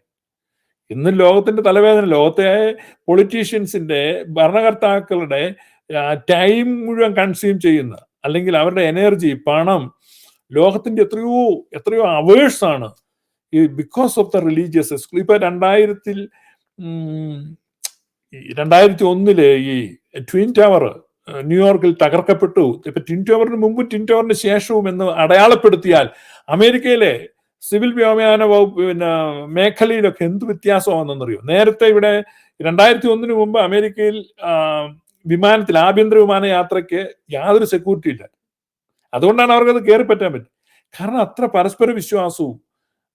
ജസ്റ്റ് 20 മിനിറ്റ് മുമ്പ് എന്നാൽ മതി, വിമാനം പൊങ്ങുന്നതിന് 20 മിനിറ്റ് മുമ്പ് എന്ന് ഓടിക്കയറാം. അതായത് കൊട്ടാരക്കര സ്റ്റാൻഡിൽ പോയി ട്രാൻസ്പോർട്ട് ബസ് കയറുന്ന അത്ര ലാഘവത്തോടെ ലളിതമായിട്ട് വിമാനയാത്ര സാധ്യമായിരുന്നു അന്ന്, ആഭ്യന്തര വിമാനയാത്ര. ഇന്നിപ്പം കഴിഞ്ഞിടയ്ക്ക് ഈ അമേരിക്കയിലെ ഈ ഒരു സ്ഥലത്ത് പോകാൻ വേണ്ടി എന്നോട് ഒരാളോ ഞാൻ ഫ്ലൈറ്റ് ടിക്കറ്റ് എടുത്ത് ഞാൻ പറഞ്ഞിട്ട് പൊന്നെ എനിക്ക് വേണ്ട, കാരണം ഡാളസ് വരെ പോകാൻ വേണ്ടി. ഇപ്പം ഡാളസ് വരെ പോകാൻ വേണ്ടി ഇവിടുന്ന് എനിക്ക് കാർ എടുത്ത് പോയാൽ 4 മണിക്കൂർ ഡ്രൈവ് ചെയ്താൽ മതി. പക്ഷെ ഞാൻ ഡാളസിലോട്ട് സത്യത്തിൽ 30 മിനിറ്റ് 25 മിനിറ്റ് ഫ്ലൈറ്റേ ഉള്ളൂ. അപ്പൊ ഈ 25 മിനിറ്റ് അങ്ങോട്ട് ഫ്ലൈ ചെയ്യണമെങ്കിൽ ഞാൻ എന്ത് ചെയ്യണം? ഞാൻ 2 മണിക്കൂർ മുമ്പ് എയർപോർട്ടിൽ ചെന്ന് സെക്യൂരിറ്റി പരിശോധന, പിന്നെ ആ പരിശോധന, ഈ പരിശോധന, ദേഹപരിശോധന, ഇതെല്ലാം കഴിഞ്ഞ് വിമാനത്തിൽ കയറി ഈ 30 മിനിറ്റ് ഫ്ലൈ ചെയ്യാൻ വേണ്ടി തിരിച്ചു വരുമ്പോഴും. അപ്പൊ ആ സമയം കൊണ്ട് നമുക്ക് ഡ്രൈവ് ചെയ്തു പോകാം എന്ന് പറഞ്ഞാൽ ആഭ്യന്തര വിമാനയാത്ര ദുഷ്കരമായി തീർന്നു. പിന്നെ TSA എന്നൊക്കെ പറഞ്ഞ് ഇവിടെ ഈ സെക്യൂരിറ്റി ഏജൻസി ഉണ്ട്. അവിടെയൊക്കെ എത്ര ആയിരക്കണക്കിന് ആളുകളാണ് ജോലി ചെയ്യുന്നത്. അവരൊക്കെ എന്തുമാത്രം ജാഗ്രത പുലർത്തേണ്ടി വരുന്നു, എന്തുമാത്രം ടെൻഷനാണ്. ഇത് മുഴുവൻ ഉണ്ടായത് എന്തുകൊണ്ടാണ്? ലോകം മുഴുവനുള്ള എയർപോർട്ടുകളിൽ സെക്യൂരിറ്റി ടൈറ്റൻ ചെയ്തു. ഇപ്പം ആ ഭീഷണി, ഈ ഭീഷണി, കഴിഞ്ഞ ദിവസം 400 വിമാനം നിലത്തിറക്കി. ഇതിൻ്റെയൊക്കെ നഷ്ടം, സഞ്ചിത നഷ്ടം മനുഷ്യ കുലത്തിനാണ്. അപ്പൊ മനുഷ്യകുലത്തിന് ഇത്രയും നഷ്ടവും അസ്വസ്ഥതയും കഷ്ടതയും പ്രൊവൈഡ് ചെയ്യുന്നത് റിലീജിയസ് എക്സ്ക്ലൂസിവിസമാണ്. അല്ലെങ്കിൽ ഈ യഹോവ എന്ന് പറയുന്ന ഈ പുന്നാരമോഹൻ പറഞ്ഞ ഒറ്റ വചന, ഞാനല്ലാതെ മറ്റോ ഉണ്ടാകരുത്, ഒറ്റ വാക്യമാണ്. ആ റിലീജിയസ് എക്സ്ക്ലൂസിവിസത്തെ ഹോൾഡ് ചെയ്യുന്നവരാണ് റിലീജിയസ് എക്സ്ട്രീമിസ്റ്റ് ആയിട്ട്, മത തീവ്രവാദികളായിട്ട്. അതായത് മറ്റേ മതമൗലികവാദമാണ്. റിലീജിയസ് എക്സ്ക്ലൂസിവിസം എന്ന് പറഞ്ഞാൽ മതമൗലികവാദം. ഈ മതമൗലികവാദത്തിൽ നിന്നാണ് മത തീവ്രവാദം ഉടലെടുക്കുന്നത്. ഈ മത തീവ്രവാദമാണ് ലോകത്തെല്ലാ പ്രശ്നത്തിനും കാരണം. ഇന്നത്തെ ലോകത്തിന്റെ ഈ മത തീവ്രവാദം ഇല്ലായിരുന്നു, അല്ലെങ്കിൽ യഹോവ എന്ന് പറയുന്ന ഇയാൾ ഇല്ലായിരുന്നെങ്കിൽ ഇന്നത്തെ വേൾഡിന്റെ കറണ്ട് പ്രശ്നങ്ങളിൽ 85% പ്രശ്നം കാണത്തില്ല. 85%. നിങ്ങൾക്ക് മനസ്സിലായോ? എന്തൊരു പരാജയമാണ്. അതിനെയാണ് വീണ്ടും ഈ പെന്തക്കോസ്തുകാര് താലോലിക്കുന്നത്. ഇവൻ ദൈവമാണെന്നാണ് പറയുന്നത്. ഇപ്പൊ എന്നെ സംബന്ധിച്ച് ഒത്തിരി ചിന്തകള്, എൻ്റെ philosophy, life principle, very recent വരെ എന്നെ നയിച്ചിരുന്ന ഒത്തിരി ചിന്തകളുണ്ട്. ഇതൊക്കെ ഈ പെന്തക്കോസ്ത് പരിചയത്തിൽ നിന്ന്. പെന്തക്കോസ്ത് എന്ന് ഞാൻ പറയുമ്പോൾ പെന്തക്കോസ്തുകാർ മാത്രമല്ല കേട്ടോ, ആ ആശയം പ്രസംഗിക്കുന്ന അച്ഛന്മാരും ഉണ്ട്. അപ്പൊ നമ്മളൊരു വാക്യം ബൈബിളിൽ കാണുമ്പോഴേ ഇത് ദൈവത്തിൻ്റെതാണെന്ന് പറഞ്ഞ് അങ്ങ് വെച്ചലക്കുകയാണ്. അപ്പൊ ഇത് കുരിശിന് നിരക്കുന്നതാണോ? ആ ഒരു ലിറ്റ്മസ് ടെസ്റ്റ് നമ്മൾ നടത്തണം. ആരും ആയിക്കോട്ടെ, ഏത് പുസ്തകത്തിൽ നിന്നും ആയിക്കോട്ടെ, തെസ്സലോനിക്ക ലേഖനമോ മത്തായിയുടെ സുവിശേഷമോ യെശയ്യാവോ യെരമ്യാവോ വാട്ടെവർ, നമ്മളൊരു വാക്യം കണ്ടാൽ ഇത് കുരിശിന് നിരക്കുന്നതാണോ? അപ്പൊ കുരിശിന് നിരക്കാത്തതിനെ എല്ലാം മാറ്റിക്കളയും. ഈ ഒരു ബോധ്യം എനിക്ക് വളരെ കുറച്ച് നാൾ മുമ്പാണ് കിട്ടിയത്. അപ്പൊ ഈ യഹോവയുടെ ഒരു പ്രസ്താവനയുണ്ട്. പെന്തക്കോസ്തുകാരൊക്കെ എപ്പോഴും പറയുന്നത്, ഈ കരിസ്മാറ്റിക്കാരും എല്ലാവരും പറയും ആ വാക്യം, ഞാനും പറയുമായിരുന്നു. ആ വാക്യം ഇങ്ങനെയാണ്: എന്നെ മാനിക്കുന്നവനെ ഞാൻ മാനിക്കും. നിങ്ങൾ കേട്ടിട്ടില്ല ആ വാക്യം? എന്നെ മാനിക്കുന്നവനെ ഞാൻ മാനിക്കും. സത്യത്തിൽ ഇത് ദൈവത്തിന് പറയാൻ കൊള്ളാവുന്നൊരു വാക്യമാണോ? ആണോ? ഈ യഹോവയുടെ വാക്യമാണ്. പക്ഷെ ഈ വാക്യം പെന്തക്കോസ്തുകാർ എപ്പോഴും പറയുന്നതാണ്. ഞാൻ പെന്തക്കോസ്തിലായിരുന്നു എന്ന് നിങ്ങൾക്കറിയാം. പെന്തക്കോസ്തിൽ എപ്പോഴും ഉദ്ധരിക്കുന്നതാണ്. സാക്ഷ്യം പറയുമ്പോഴും പറയും, പാസ്റ്റർമാർ പ്രസംഗിക്കുമ്പോഴും പറയും, എക്സോർട്ടേഷൻ പറയുമ്പോഴും പറയും, പ്രാർത്ഥിക്കുമ്പോഴും പറയും. എന്ന് പറഞ്ഞാൽ നമ്മളൊരു പെന്തക്കോസ്ത് കൂട്ടായ്മയിൽ പോയി കഴിഞ്ഞാൽ ഏറ്റവും കുറഞ്ഞ 5-6 പ്രാവശ്യമല്ലേ ഈ വാക്യം കേൾക്കാം. ഏത് കൂട്ടായ്മ പോലെ, എന്നെ മാനിക്കുന്നവനെ ഞാൻ മാനിക്കുമെന്ന് മറ്റുള്ള ചെയ്ത കർത്താവേ നിന്നെ മാനിക്കുന്നതിന്റെ ദാസനെ നീ മാനിച്ചുയർത്തണം. ഇങ്ങനെ സാക്ഷ്യം പറയാൻ എന്നെ മാനിക്കുന്നതിനെ മാനിക്കും, കർത്താവിനെ മാനിച്ചുയർത്തി അമേരിക്കയെ കൊണ്ടുപോകുന്നു. മക്കളെ കൊണ്ടുവന്ന് വലിയ അനുഗ്രഹമുണ്ട്. അപ്പൊ ഈ എന്നെ മാനിക്കുന്നവനെ മാനിക്കും എന്നുള്ളത് തികച്ചും പൈശാചികമായ ജാതീയമായ ചിന്തയാണ്. യേശുക്രിസ്തു വന്നിട്ട് പരിചയപ്പെടുത്തുന്നത് എന്റെ സ്വർഗസ്ഥനായ പിതാവ്, ആ പിതാവിനെ മാനിക്കുന്നവനെ മാനിക്കും, അങ്ങനെയല്ല പറഞ്ഞേ. എന്റെ സ്വർഗസ്ഥനായ പിതാവ് ദുഷ്ടന്മാരുടെ മേലും നല്ലവരുടെ മേലും ഒരുപോലെ മഞ്ഞും മഴയും അയക്കും. He showers his blessings upon both on the good and the evil. No discrimination. വിവേചനമില്ല, വേറുകൃത്യമില്ല, മുഖപക്ഷമില്ല.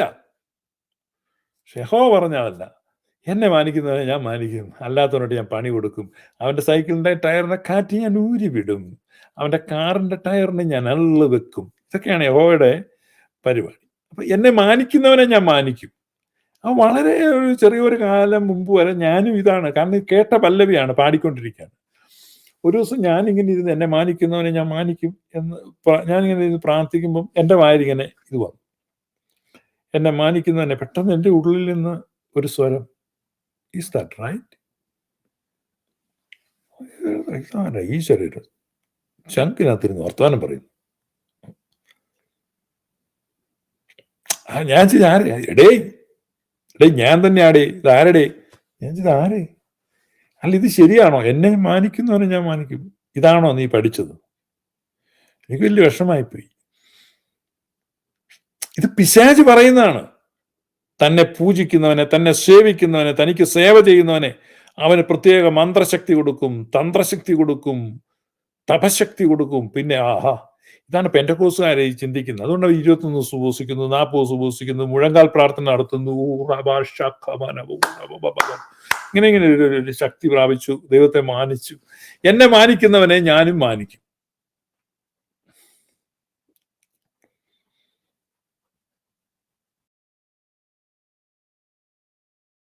നിങ്ങളുടെ ഉള്ളിൽ അങ്ങനെ ഒരു ചിന്തയില്ലേ? ദൈവത്തെ മാനിക്കുന്നവനെ. അപ്പൊ ദൈവവും മനുഷ്യനായിട്ടാണ് വ്യത്യാസം. യേശുക്രിസ്തു പറഞ്ഞു, നിങ്ങൾ ഒരു വിരുന്ന് കഴിക്കുമ്പോൾ നിങ്ങളെക്കാൾ താഴ്ന്ന ആളുകളെ വേണം ആ വിരുന്നിന് ഇൻവൈറ്റ് ചെയ്യാൻ. നിങ്ങളുടെ ഈക്വൽ സ്റ്റാറ്റസിൽ ഉള്ള ഒരാളെ വിരുന്നിന് നിങ്ങൾ വിളിച്ചാൽ കുറച്ച് കഴിയുമ്പോൾ അവർ വിരുന്ന് വെക്കുമ്പോൾ നിങ്ങളെയും തിരിച്ചു വിളിക്കും. അപ്പോൾ ക്യാൻസലായിപ്പോ. അങ്ങനെ പാടില്ല. നിങ്ങളെ തിരിച്ച് വിളിച്ച് സൽക്കരിക്കാനൊന്നും പ്രാപ്തിയോ ശേഷിയോ ഒന്നും ഇല്ലാത്തവരെ വിളിക്കൂ, അവരെ സൽക്കരിക്കൂ. എന്നെ മാനിക്കുന്നവരെ ഞാൻ മാനിക്കും, അപ്പം നിങ്ങളെ മാനിക്കുന്നവരെ തിരിച്ചും മാനിക്കും, അവരും മാനിക്കും. ഒരു കൊടുക്കൽ വാങ്ങൽ സമ്പ്രദായമാണ് യഹോവ ഉദ്ദേശിക്കുന്ന. അതാണ്. അതായത് യഹോവ ആരാമത്തിൽ നിന്ന് ആന്തൂറിയം പറിച്ച് അടുക്കളയിലോട്ട് കൊടുക്കും. അപ്പം നിങ്ങൾ അടുക്കളയിൽ നിന്ന് അവലോസം കൊണ്ട് യഹോവയ്ക്ക് കൊടുക്കണം. ഇത് യഹോവ പറയുന്നൊരു പാറ ഇട്ടാൽ പിന്നെ അങ്ങോട്ടും ഇങ്ങോട്ടും വേണമല്ലോ. ഇപ്പൊ എന്നെ മാനിക്കണം, നീ ഇടയ്ക്കിടയ്ക്ക് എന്നെ പറ്റി നല്ല കാര്യമൊക്കെ പറയുകയും പുകഴ്ത്തുകയും, പിന്നെ ആ കൂട്ടി നിൽക്കുന്ന നല്ല ആടുണ്ടെങ്കിൽ അതിനെ കൊണ്ടുവന്ന് മുറിച്ച് ഒരു 1.5 ലിറ്റർ പട്ടച്ചാരായം കൂടെ കൂട്ടി എനിക്ക് തരണം. അങ്ങനെ എങ്ങനെ മാനിക്കണം? അപ്പൊ ഞാൻ നിന്നെ മാനിക്കും. ഇതാണ് കോൺട്രാക്റ്റാണ്. പക്ഷെ യേശുക്രിസ്തുവിലൂടെ വെളിപ്പെട്ട ദൈവസ്നേഹം അൺകണ്ടീഷണലാണ്. There is no condition. വ്യവസ്ഥയില്ല, ഉപാധികളില്ല, നിബന്ധനകളില്ല. ഇന്ന പോലെ ചെയ്താലേ ഞാൻ നിന്നെ സ്നേഹിക്കുകയുള്ളൂ, ഇന്ന പോലെ ചെയ്താലേ ഞാൻ നിന്നെ മാനിക്കുകയുള്ളൂ, അങ്ങനെയൊന്നുമില്ല. അതിരുകളില്ലാത്ത സ്നേഹം, ദൈവസ്നേഹം, നിത്യസ്നേഹം, അളവുകളില്ലാത്ത സ്നേഹം, ദൈവസ്നേഹം, നിത്യസ്നേഹം. ഏതൊരവസ്ഥയിലും യാതൊരു വ്യവസ്ഥകളും ഇല്ലാതെ സ്നേഹിക്കും താതനു നന്ദി. അതിരുകളില്ലാത്ത സ്നേഹം. അയ്യോ, അപ്പൊ ഏതൊരവസ്ഥയിലും യാതൊരു വ്യവസ്ഥകളും ഇല്ലാതെ സ്നേഹിക്കുകയാണ്. അങ്ങനെയല്ല യഹോവ വ്യവസ്ഥ വെച്ച. യഹോവ പറയുന്നത് എന്നെ മാനിക്കുന്നവനെ ഞാൻ മാനിക്കും. ഞാൻ എപ്പോഴും ഉദ്ധരിച്ചുകൊണ്ടിരുന്നൊരു വാക്യമാണ്. ഈ വെരി റീസെന്റ് വരെ ഞാൻ ഉദ്ധരിക്കുന്ന ഒരു വാക്യമാണ്. വക്രനോട് ഞാൻ വക്രനായിരിക്കും, നിർമ്മലനോട് ഞാൻ നിർമ്മലനായിരിക്കും. ഈവൻ ഈ ക്ലബ് ഹൗസിലൊക്കെ വന്ന് എന്നെ ചീത്ത വിളിക്കുന്ന ആളുകളെ ഞാനും ചീത്ത വിളിച്ച് ഓടിക്കും. എന്നിട്ട് ഞാൻ പറയും, ആ ബൈബിളിലുണ്ട് ആ വക്രനോട് ഞാൻ വക്രനായിരിക്കും, നിർമ്മലനോട്.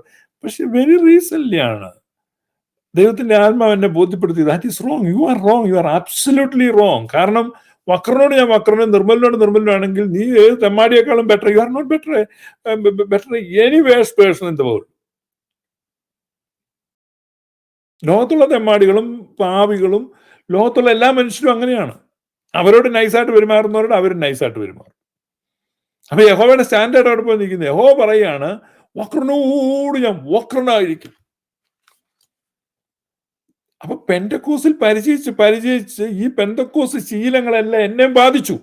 അപ്പൊ അതുകൊണ്ടാണ് ഞാൻ പറഞ്ഞത്, ഞാൻ പറയുന്ന ഒത്തിരി കാര്യങ്ങളും പറഞ്ഞ കാര്യങ്ങളും ആ പെന്തക്കോസ് ദുശീലങ്ങളിൽ നിന്നാണ് വന്നിട്ടുള്ളത്. ഞാൻ എന്നെ തന്നെ ഈസോപ്പ് കൊണ്ട് എന്ത് ചെയ്യാണ്, കഴുകി ശുദ്ധീകരിച്ചിരിക്കണം. അതുകൊണ്ട് ഈസോപ്പ് കൊണ്ട് എന്നെ ശുദ്ധീകരിക്കണമേ. ദാവീദ് രാജാവ് പ്രാർത്ഥിച്ചില്ലേ? അപ്പൊ 51 മസമൂറ നമ്മളിപ്പോ ചൊല്ലി വരുന്നേ ഉള്ളൂ. ദൈവമേ, എന്തൊരു ഗതികെട്ട അവസ്ഥയായിരുന്നു.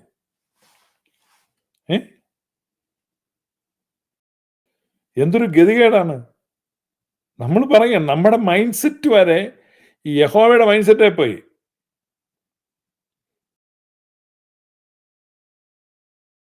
ഭയങ്കര അല്ലേ? നിങ്ങൾ അങ്ങനെ ആയിരുന്നോ ചിന്തിച്ചോണ്ടിരുന്നത്? ഞാനങ്ങനെ ചിന്തിച്ചോണ്ടിരുന്നത്. അപ്പൊ ഈ അസസേലിന് വേണ്ടി അഴിച്ചുവിടുന്ന ആട് പാറപ്പുറത്തു നിന്ന് വീണ് തട്ടിപ്പോകുന്നു പെന്തക്കോസുകാരാണ്. ഞാനും നേരാന്ന് ഓർത്തു. പിന്നെയല്ല ചിന്തിച്ച, കോലാട് ഒരിക്കലും പാറപ്പെട്ടു. ഞാൻ നിങ്ങൾ ഈ നോർത്ത് ഇന്ത്യയിലോ അല്ലെങ്കിൽ ഈ മസ്കറ്റിലൂടെ ഒക്കെ പോകുമ്പോൾ കാണാം, വലിയ പൊക്കമുള്ള പാറയുടെ ഒക്കെ മുകളിൽ കൂടെ ഇങ്ങനെ കോലാട് കാണും. ഒന്നും താഴെ തെന്നി വീഴത്തുന്നു. വളരെ ഈസി ആയിട്ട് ആ ഒരു പാറപ്പുറത്തൂടെ ആട് പോകുന്നു. അപ്പൊ ആട് തെന്നി വീണത് പാറ വീണ് ടമ്മെന്ന് ചത്തുപോകുന്നൊക്കെ ഇവർ പറഞ്ഞു. അപ്പൊ ഇവരെ സംബന്ധിച്ച് മരണമാണ് ഇവർ പ്രതീക്ഷിക്കുന്നത്.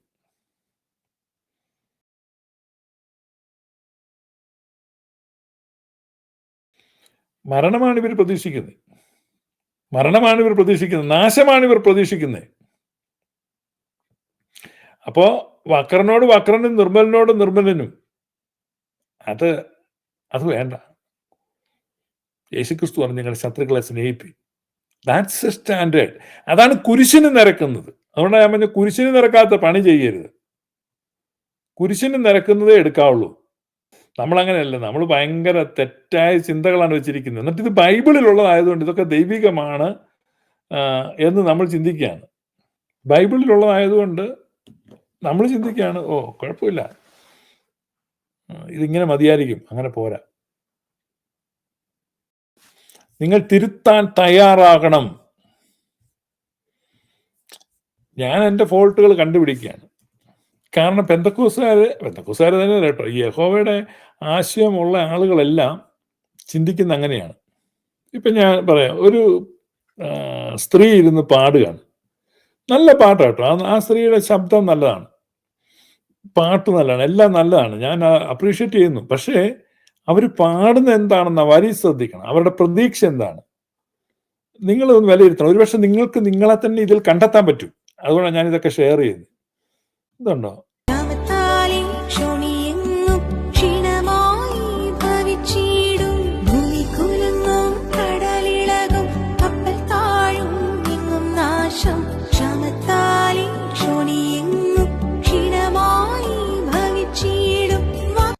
കണ്ട, അവര് പറയുന്നത് ഭൂമി കുലുങ്ങും, കടലിളകും, കപ്പൽ തകരും, ക്ഷാമത്താലെ ഭൂമിയൊക്കെ ക്ഷീണിച്ചിടും, മൊത്തം ഇടിനാശവും വെള്ളപ്പൊക്കവും. അവരുടെ ആ മുഖത്തെ സന്തോഷവും പ്രതീക്ഷയും പ്രത്യാശയും കണ്ടോ? ഇങ്ങനെ ലോകം മുഴുവൻ കഷ്ടപ്പെട്ട് ലോകം മുഴുവൻ തകരട്ടെ, അങ്ങനെ തകരും. അപ്പോൾ എന്ത് ചെയ്യുമെന്ന് പറയുന്നേ? അവരെന്ത് ചെയ്യുമെന്നാണ് അവർ പറയുന്നത്? അവരെന്ത് ചെയ്യുമെന്ന് നിങ്ങൾ ശ്രദ്ധിച്ചോണോ? അത് ഈ വരികൾ ശ്രദ്ധിക്കണം കേട്ടോ, മുദ്ര ശ്രദ്ധിക്കണം. Ambani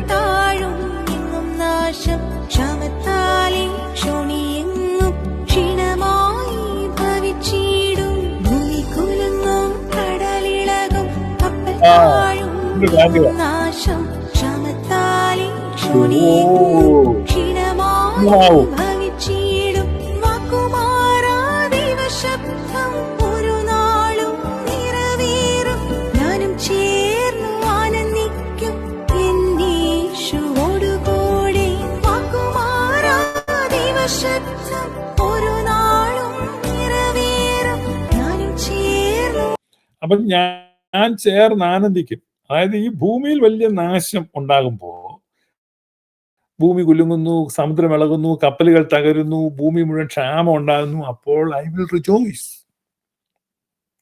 that is not Christianity.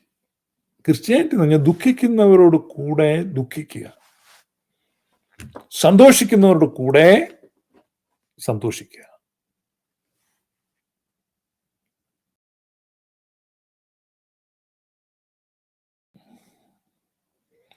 ഭയങ്കരമല്ലേ? അപ്പൊ എത്ര ആന്റി ക്രിസ്ത്യൻ സെന്റിമെന്റ്സ് ആണ്. ഇവര് ശരിക്കും ക്രിസ്ത്യാനികളല്ല, ക്രിസ്തു വിരുദ്ധരാണ്.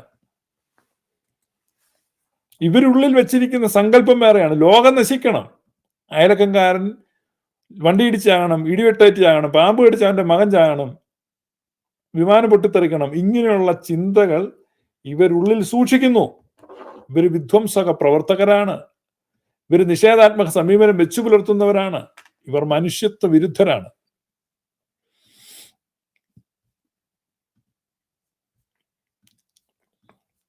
അതാണ് ഞാൻ പറഞ്ഞത്, മനസ്സ് പുതുക്കി രൂപാന്തരപ്പെടുവി. റോമാലേഖനം 12 പറയുന്നത്, do not conform to this world, ഈ ലോകത്തിന് അനുരൂപരാകരുത്, നിങ്ങൾ മനസ്സ് പുതുക്കി രൂപാന്തരപ്പെടൂ, നന്മയും പ്രസാദവും പൂർണ്ണതയുമുള്ള ദൈവഹിതം എന്താണെന്ന് തിരിച്ചറിയേണ്ടതിന് U must discern the will of God, which is good, acceptable and perfect. അപ്പൊ good will of God, perfect will of God, acceptable will of God. So good, acceptable and perfect will of God എന്താണെന്ന് റോമർ 12 താഴോട്ട് പറയുകയാണ്. അതാ നോക്ക്, റോമർ 12:15, rejoice with them that do rejoice and weep with them who weep. സന്തോഷിക്കുന്നവരോട് കൂടെ സന്തോഷിക്കുകയും കരയുന്നവരോട് കൂടെ കരയുകയും ചെയ്യുവീൻ. ഇതാണ് ക്രിസ്ത്യാനിറ്റി. ആ പെണ്ണ് പാടി തന്നതാ. ഭൂമി കുലുങ്ങും, സമുദ്രം ഇളകും, കപ്പല് തകരും, മൊത്തം എല്ലാത്തിനും 8 പണി കിട്ടും, ആളുകൾ ക്ഷാമമാകും, ഭൂമിയിലൊക്കെ പ്രശ്നമാവും, അപ്പോൾ ഞാൻ സന്തോഷിക്കും. You are not a Christian, and that is not Christianity, and that is not a Christian song.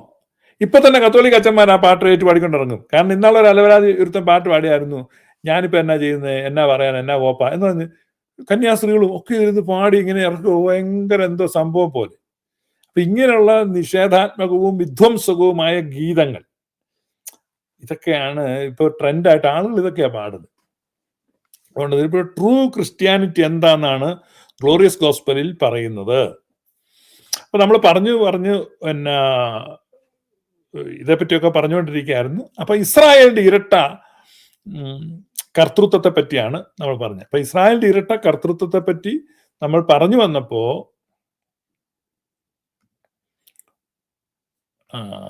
ശലോമോൻ ദൈവാലയം പണിയുമ്പോൾ ശലോമോൻ പണിത ഒരു പണിയെപ്പറ്റി പറയാം. നമ്മൾ ഈ കടലമ്മയെ പറ്റി പറഞ്ഞായിരുന്നു, കാവ് സംസ്കാരത്തെ പറ്റി, വൃക്ഷങ്ങളെ പൂജിക്കുന്നതിനെ പറ്റി, ആ ഒരു സംസ്കാരത്തെ പറ്റിയൊക്കെ ഞാൻ പറഞ്ഞത്. അത് ഡിവൈൻ കൗൺസിലിനോട് കൺഫേം ആയിട്ട് നിൽക്കുകയാണ്. റിലീജിയസ് എക്സ്ക്ലൂസീവ്സം അല്ല. റിലീജിയസ് എക്സ്ക്ലൂസീവ്സം അതിനെതിരാണ്. എക്സ്ക്ലൂസീവ്സം വരുന്നിടത്താണ് കലഹമുണ്ടാകുന്നത്, വഴക്കുണ്ടാകുന്നത്, അശാന്തി ഉണ്ടാകുന്നത്. മനസ്സിലായോ? ഏകദൈവ ആരാധന എന്ന് പറയുമ്പോൾ തന്നെ അടി, ഇടിനാശം, വെള്ളപ്പൊക്കം, ബോംബ് സ്ഫോടനം, പൊട്ടിത്തെറിക്കല്, അങ്ങനെയാണ്. മനസ്സിലായോ? അപ്പോൾ ഡിവൈൻ കൗൺസിലിൽ വർഷിപ്പ്, ഇപ്പൊ ഈ ഇന്ത്യയിൽ ഈ ഹിന്ദുക്കളൊക്കെ എത്രയോ പ്രശ്നമില്ലാതിരുന്നത്. അതിന്റെ കാരണം വെച്ചാൽ അവിടെ പിന്നെ വിഷ്ണു ഇരിപ്പുണ്ട്, ഇപ്പുറത്ത് ഭഗവതി ഇരിപ്പുണ്ട്, അതിൻ്റെ അപ്പുറത്ത് ഗണപതി ഇരിപ്പുണ്ട്, ശിവന്റെ അമ്പലം അപ്പുറം ഇരിപ്പുണ്ട്, മുരുകന്റെ അമ്പലം അപ്പുറം ഇരിപ്പുണ്ട്, ഒരു പ്രശ്നമില്ല. പക്ഷെ ഇത് നിങ്ങളെല്ലാവരും അല്ലാഹു അക്ബർ എന്ന് പറയണം എന്ന് പറയുന്നത് തീർന്നു, പ്രശ്നം അവിടെ അടി തുടങ്ങുകയാണ്.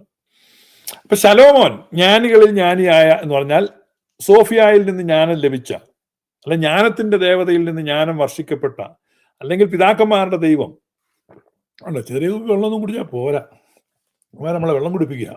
അപ്പോ രാജാക്കന്മാരുടെ പുസ്തകം 7 അധ്യായം 23 വാക്യം, അവൻ ഒരു കടൽ വാർത്തുണ്ടാക്കി. ആര്? സോളമൻ. കടൽ വാർത്ത. യാം. Solomon made a yam. Solomon was the greatest magician. മജായ് എന്ന് പറയും. ബൈബിളിലെ ജ്ഞാനികൾ എന്നാണ് തർജ്ജിമ ചെയ്തിരിക്കുന്നത്. ജ്ഞാനികൾ കിഴക്ക് നിന്ന് വന്നു. മാഗി എന്ന് പറഞ്ഞാൽ എന്താ? മജീഷ്യൻ. ജ്ഞാനികളിൽ ജ്ഞാനിയായ ശലോമോൻ എന്ന് പറഞ്ഞാൽ എന്താണ്? മാന്ത്രികരിൽ മാന്ത്രികനായ, മജീഷ്യന്മാരുടെ മജീഷ്യന്. നിങ്ങൾ ഈ വായിക്കുമ്പോൾ ഇത് മനസ്സിലാക്കണം. പുരാതന ലോകത്തിലെ ജ്ഞാനം എന്ന് പറഞ്ഞാൽ എന്താണ്? ഒരു കുടവയറും ഒരു വള്ളിപ്പാൻറ്റും ഒക്കെ ഇട്ട് കുറെ ബുക്കും ഒക്കെ പിടിച്ച് പ്രൊഫസർ വരുന്നു അല്ലെ ശലോമോൻ വന്നെന്നാണ് ചിന്തിക്കുന്നത്. നോ. താന്ത്രിക വിധികളിൽ, പരഹൃദയ ജ്ഞാനത്തിൽ, ലക്ഷണവിദ്യയിൽ എല്ലാം അദ്വിതീയനാണ്. അതാണ് ശലോമോനെ പരീക്ഷിക്കാൻ വേണ്ടി ഷേബാരാജ്ഞി വരുന്നത്. ഷേബാരാജ്ഞി ആ കാലഘട്ടത്തിൽ എത്യോപ്യയിൽ രാജ്ഞിയായിരുന്ന ഷേബ അറിയപ്പെടുന്ന ആഫ്രിക്കയിലെ ഏറ്റവും പ്രമുഖ മന്ത്രവാദിനിയാണ്. അവൾ വരികയാണ് സോളമന്റെ അടുത്തേക്ക്. നല്ല രസമാണ്. സോളമന്റെ അടുത്തിട്ട് ഷേബാരാജ്ഞി വരുമ്പോൾ ഷേബാരാജ്ഞി ക്രോസ് ചെയ്യുന്നൊരു പാലം ഷേബാരാജ്ഞിയോട് സംസാരിക്കുന്നൊക്കെ ഉണ്ട്. ശലോമോന്റെ മാന്ത്രിക വിദ്യകൾ. അപ്പൊ ശലോമോൻ യെരുശലേം ദേവാലയം പണിയുന്നത്. ശലോമോൻ എന്തിനായിരിക്കും ഒരു കടലുണ്ടാക്കി? നിങ്ങൾ ചിന്തിച്ചേ, എന്തിനാ ശലോമോൻ ഒരു കടലുണ്ടാക്കിയത്? കടലമ്മ പണ്ടൊരു മുക്കുവൻ മുത്തിനു പോയി.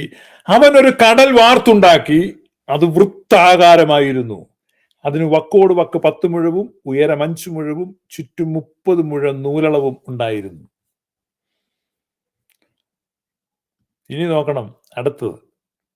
അതിന്റെ വക്കിന് താഴെ പുറത്ത് മുഴം ഒന്നിന് 10 കുമിഴ് വീതം കടലിന് ചുറ്റുമുണ്ടായിരുന്നു. അത് വാർത്തപ്പോൾ തന്നെ കുമിഴും 2 നിരയായി വാർത്തിരുന്നു. അത് 12 കാളയുടെ പുറത്തു വെച്ചിരുന്നു. വലിയ വാർപ്പാണ്. വലിയ വാർപ്പ് ഇങ്ങനെ വട്ടത്തിൽ വാർത്തുണ്ടാക്കിയത് 12 കാളയുടെ പുറത്ത് വെച്ചിരിക്കുകയാണ്. പടുകൂറ്റൻ കാളയുണ്ടാക്കി ബ്രോൺസ് കൊണ്ട് വാർത്തുണ്ടാക്കുകയാണ്. ഈ കാള എല്ലാം പുറത്തോട്ട് തിരിഞ്ഞാണ്. ഒരു വശത്ത് 4 കാള, ഇപ്പുറത്ത് 4 കാള, അതിന്റെ അപ്പുറത്ത് 4 കാള, അല്ല 3 കാള വീതം 4 വശത്തോട്ട് 12 കാള. അപ്പൊ ഇവിടെ നമ്മൾ ചെല്ലുമ്പോൾ 3 കാള ഇങ്ങോട്ട്, അപ്പുറത്ത് നിന്നാൽ 3 കാള അങ്ങോട്ട്. ഈ കാളയിലെല്ലാം പൃഷ്ഠഭാഗം ഉള്ളിലോട്ടാണ്. കാള എപ്പോഴും പുറത്തോട്ട് നോക്കിയാ നിൽക്കുന്നത് പ്രത്യേകം എഴുതി വെച്ചിട്ടുണ്ട്. അപ്പൊ നമുക്കത് ഭാവന കാണാം വൃത്തത്തിൽ. എന്ത് രസമായിരിക്കും അല്ലേ? യെരുശലേം ദേവാലയത്തിലിട്ടില്ലേ? യഹോവയ്ക്ക് 8ന്റെ പണി കൊടുക്കുകയാണ്. ആ ഡാഷുമോനെ പറഞ്ഞു 1 രൂപ ഉണ്ടാക്കരുതെന്ന്.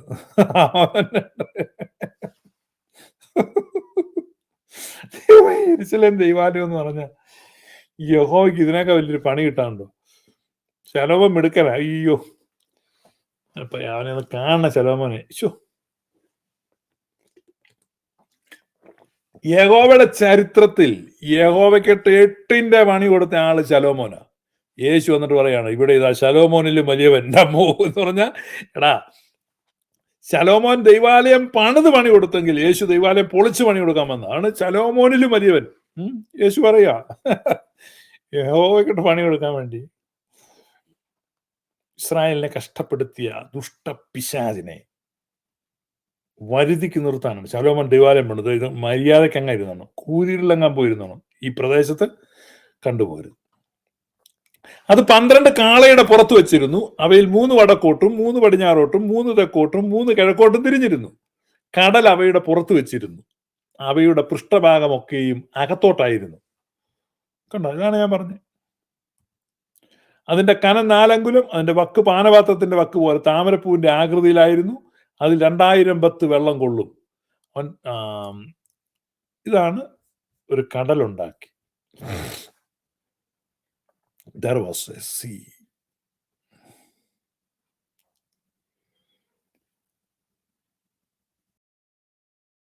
ഇപ്പൊ കടലിന്റെ ഒരു പ്രതിമ ഉണ്ടാക്കിയെന്ന്. Can you imagine it? Wild ഇമാജിനേഷനിൽ പോലും നമുക്ക് തിമിംഗലത്തിന്റെ പ്രതിമ വേണേ ഉണ്ടാക്കാം, പക്ഷെ ഒരു കടലുണ്ടാക്കണം എന്ന് ചിന്തിക്കുമോ? Lady of the sea.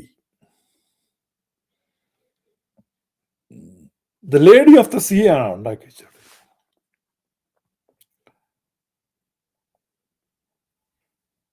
അപ്പൊ ഇതാണ് പഴയ നിയമത്തിലെ ഒരു ബിംബം. പഴയ നിയമത്തിലെ ബിംബവൽക്കരണമാണ് ദൈവാലയത്തിലെ.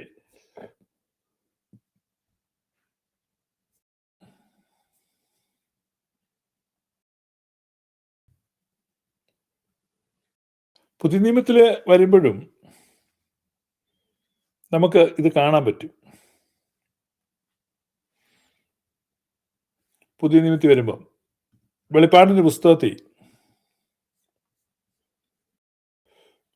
പുസ്തകത്തിൽ സിംഹാസനത്തിന്റെ മുമ്പിൽ പളുങ്കിനൊത്ത കണ്ണാടിക്കടൽ കണ്ട. And before the thrown there was a sea of glass like and crystal.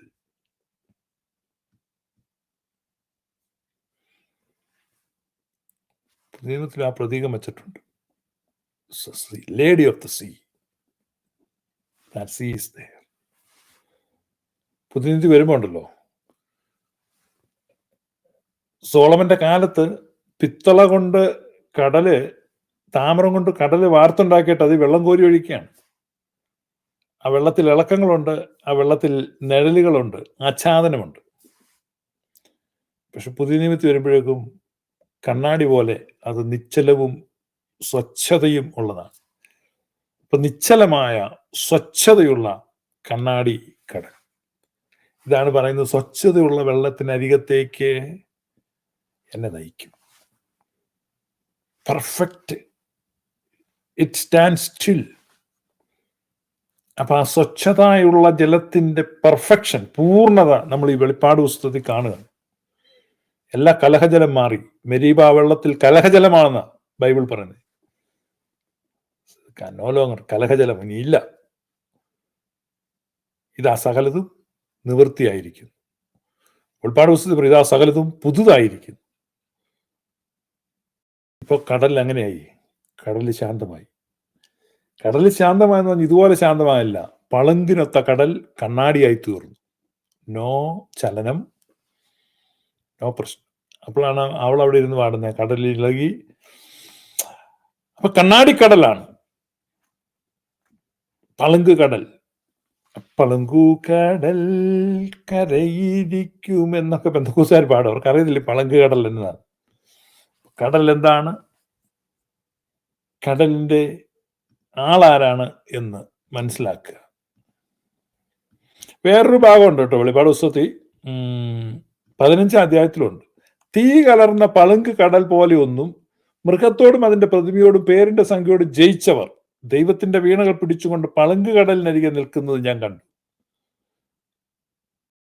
Sea of glass. And I saw as it were a sea of glass.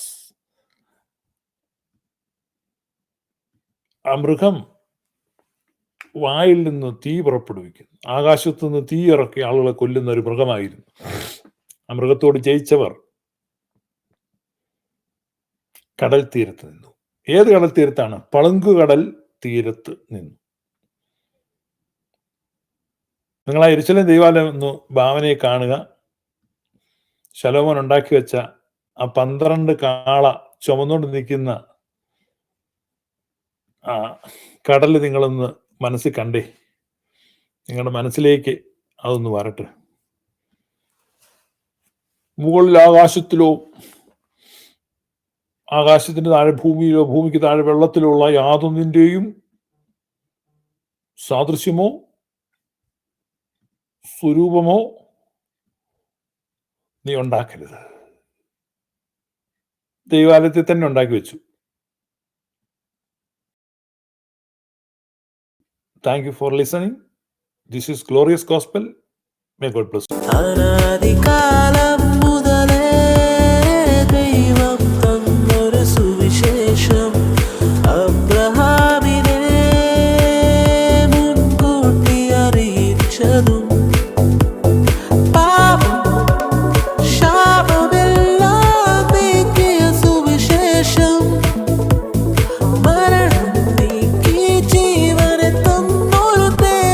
സുവിശേഷം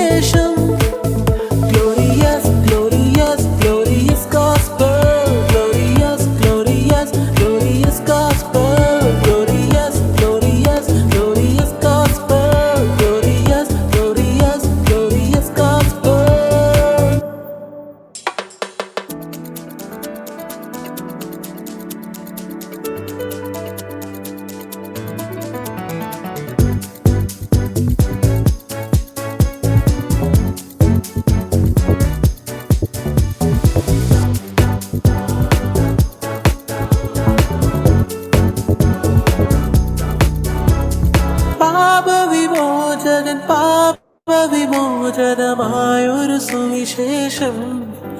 ആദാമിനെ നീതിമാനാക്കിയ ദൈവത്തിൻ കരുണയിൻ സുവിശേഷം. പാപവിമോചകനായൊരു സുവിശേഷം. ആദാമിനെ നീതിമാനാക്കിയ ദൈവത്തിൻ കരുണയിൻ സുവിശേഷം. നന്മ നിറഞ്ഞവനായ പിതാവിന്റെ സുവിശേഷം. ലോകത്തിൻ പാപത്തെ പോക്കിയ പുത്രന്റെ കരുണയിൻ സുവിശേഷം. ആശ്വസിപ്പിക്കുന്ന പരിശുദ്ധ റൂഹായിൻ മഹിമയിൻ സുവിശേഷം.